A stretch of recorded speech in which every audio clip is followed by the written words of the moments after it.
Ladies and gentlemen, two magnificent batting performances from New Zealand, but the Player of the Match award goes to Rachin Ravindra, 123 not out. Present the award will be Mr. Vikas Mangla, Executive Vice President, Head Business Owners and NR Services of IndusInd Bank. Thank you very much, sir. Rachin, World Cup debut. Can you believe what's just happened? Yeah, sometimes it's a little bit unbelievable at times, but it was just great to have a great day out. I guess the boys sort of bowled and fielded really well, just kind of restrict them to 280, and lucky enough I had sort of Devon out there showing me how to do it, which was pretty cool. Tell us a little bit about the partnership and talk us through some of your innings, because your combination with Devon, you've been there for a long time with him playing together at Wellington. Yeah, I've spent a lot of time with Dev. We're very, very close mates, so I think it's really special to be able to see that moment with him and being able to spend so much time at the crease with him before probably helped. It meant I was a little bit more comfortable than what I could have been. How much do you talk to him? Yeah, there's a lot. There's a lot of chat. I guess most of the time on tour, even off field, we're spending a lot of time together, so I guess being able to do that in the middle was pretty cool. He's a batting, I don't want to say nuffy, but I mean, he lives and eats and breathes cricket. Is that what you've learnt from him over the last few years? Oh, for sure. I think if you ask any of us in the Wellington setup 4 or 5 years ago, we all knew Dev was going to be the player he was. I think just because the way how he works and the example he sets for himself, but above all, he's just a really nice guy. So I think that's the beauty of it. When did you know you were batting 3 today?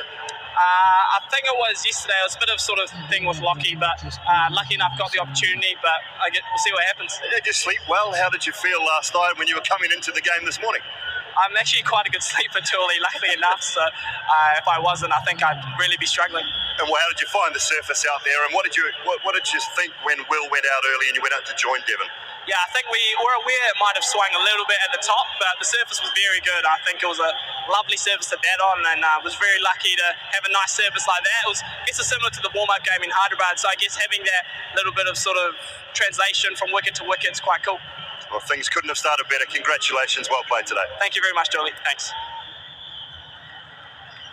Yes, the young man. Josh, thanks very much for your time.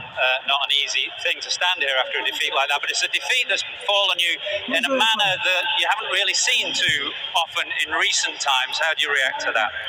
Yeah, a disappointing day. Very much outplayed by New Zealand and tough defeat to take, but it is one loss. Whether we lost by a run or the margin we did today, it's still one loss at the start of what is a long tournament. That's true. Obviously, defeat not terminal at all, but it's damaging for net run rate. But I wondered about perhaps psychological impact of losing in that way. Yeah, I think there's a lot of guys in our team who've played a lot of cricket. We've beaten teams in this way before and been on the end of these results before as well. So we won't read too much into it. We won't get too down on ourselves as much as we wouldn't get too high if we were on the other side as well. Let's start with the first half of the game, 282. Did you fear you were a little bit below par? Yeah, I thought we were well below par, and obviously, judging by the way New Zealand batted, they showed that. I thought that we were aiming for somewhere like 330. I felt like it was a really good wicket to bat on. I think it probably got even better under the lights as well. So just with the score we had and the start they got off to, that was just very tough to build any pressure. You lost wickets at inconvenient times. All 11 of your players made double figures, only Joe Root going on to get a significant score. Why was that, do you think? I think we just lacked being a bit clinical with our execution. I think some of the dismissals were the right shots, but just not quite executed correctly as well. So we'll keep being positive. We'll keep playing our way. I think it shows you have to get good scores on the board if you're going to defend them on really good wickets. So you can't be too defensive. I think we were just not quite clinical enough with our shot making and our execution. New Zealand got off to a fly. Were you surprised by the ferocity of their response? Yeah, I think they played some really good cricket shots and got great value for them. I thought the margin for error on that pitch was very small in that power play. Someone like Devon Conway we can't think of any massive shots he played, but scored very quickly, and the same for Rachin Ravindra as well. So the two guys played exceptionally well. They put together a fantastic partnership, and we were well beaten today.